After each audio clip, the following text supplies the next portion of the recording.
me to be on this project and to work with the rest of you guys with all the other aspects of the tunes, because up to now, when I came down over the years, I was coming onto a site, as Coley showed you, very overgrown, full. The graffiti on the monuments really stood out, very bright, and they're also broken, and I found it very difficult at times even to take proper photographs. But the uniqueness of this site for beautiful family memorials in Ireland for the period of time is, I can't stress it enough.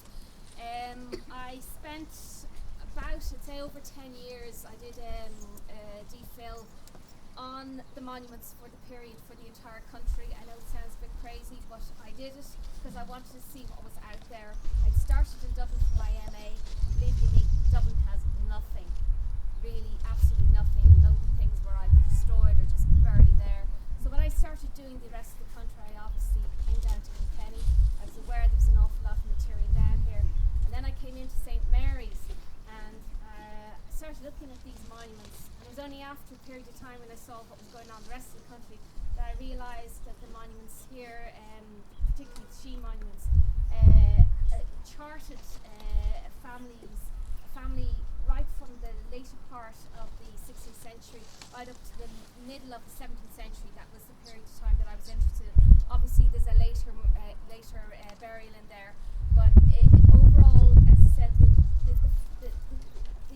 tombs themselves reflect the impact of the Reformation, the impact of the Counter-Reformation, and also to a certain degree the uncertainty that hit in the middle of the 17th century in Ireland, all from an architectural point of view. I suppose the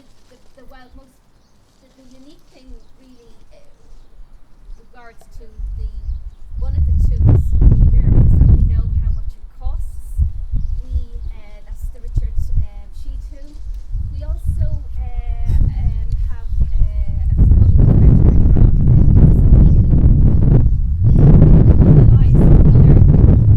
he considered himself a bit of a Shakespeare for his time. He certainly was referred to being as a poet and a very likeable individual. And the inscriptions, all in Latin, all concerned with death, and that no matter how good you are, it will come and take you. And don't forget about it; it's so important.